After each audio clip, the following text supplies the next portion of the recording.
اعوذ باللہ من الشیطان الرجیم بسم اللہ الرحمن الرحیم۔ احباب، ایک ایسی عجیب و غریب داستان کہ ایک بادشاہ اپنے وزیر کو کہتا ہے کہ اے میرے وزیر، کیا وجہ ہے؟ بادشاہ میں ہوں، ہر قسم کی نعمت میرے پاس موجود ہے، لیکن جو میرے خدام ہیں، میری رعایا ہیں، ان کے پاس کچھ موجود نہ ہونے پر بھی ہر وقت خوش خوش رہا کرتے ہیں، اور ایک میں ہوں کہ ہر قسم کی نعمت میرے پاس موجود ہے، پھر بھی مجھے وہ سکون میسر نہیں آتا جو مجھے اپنے رعایا کے چہروں پر واضح ہوتا ہے۔ خادم نے کہا، بادشاہ سلامت، اس کا طریقہ آپ کو میں بتائی دیتا ہوں کہ جو آپ کا قانون ہے، قانون نمبر 99، اسے استعمال کر لیجئے۔ بادشاہ نے کہا، وہ کیا ہے؟ وزیر مسکرایا، کہا، بادشاہ سلامت، ایک بوتل لیجئے، اس میں 99 درہم ڈال دیجئے اور بوتل کے اوپر لکھ دیجئے کہ 100 درہم آپ کے لیے تحفہ ہے۔ پھر وہ لے کر اپنے کسی خاص وزیر کے دروازے پر چلے جائیے، رات کا وقت ہو، دروازے پر دستک دیجئے، وہ بوتل رکھ دیجئے، خود ایک طرف ہو جائیے۔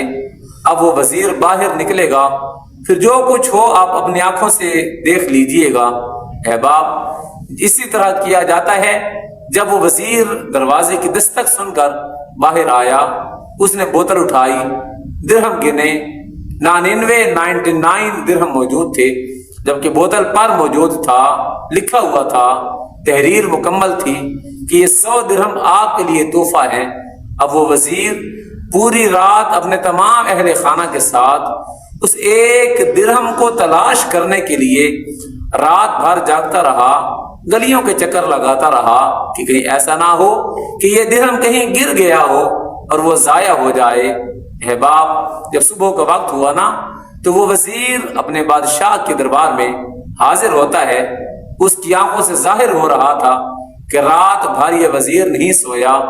احباب، جب اس بادشاہ نے اپنے وزیر سے پوچھا کہ وجہ کیا ہے جو تو نے مجھے یہ سبق دلایا کہ ایک درہم کام دیا جائے؟ اب وہ وزیر دانا تھا، عقل والا تھا، اس نے کہا، بادشاہ سلامت، یہی انسان کی فطرتی سوچ ہے کہ خالق کائنات جل جلالہ 99 نعمتیں عطا کر دیتا ہے اور ایک نعمت اپنی کسی حکمت کے سبب روک دیتا ہے، اور پھر وہ ناشکرا بندہ اس 99 نعمتوں کو چھوڑ کر اس ایک ہی نعمت کی تلاش میں رہتا ہے۔